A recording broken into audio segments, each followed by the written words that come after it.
palang ganito sa may San Pedro, no? Hindi kami nagluto ngayong gabi para lang matikman ang trending na chow fan dito sa may San Antonio. Meron silang overload rice na meron lang namang toppings na siomai, shanghai at itlog sa halagang 84 pesos only. Meron din nga pala silang dim sum fried rice na 69 pesos lang. Chicken kimchi bokkeumbap na 69 pesos lang din. Pork fried rice na napakasarap sa halagang 59 pesos only. Meron din nga pala nagtitinda ng Kanto style fried chicken sa malapit lang dito. Sa halagang 30 pesos, matitikman nyo na yung napakasarap na fried chicken nila. Promise, masarap yun. Crispy sisig rice nga pala ang in-order ni Negro.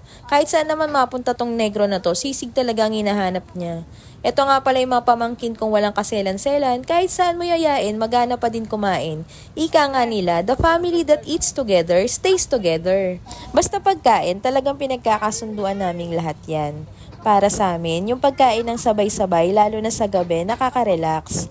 Dito kasi kami nag-share ng mga nangyayari sa amin sa araw-araw, saka magandang example kasi sa mga bata to, na gusto namin, madala din nila hanggang sa magkaroon na rin sila ng sarili-sarili nilang pamilya. Kung gusto nyo nga din pala ito i-try, located lang to sa San Antonio, San Pedro, sa harap ng Uncle John's. Flame and Walk nga pala ang pangalan ng food cart nila. O paano? Ako nga pala si Manang, stay happy and healthy!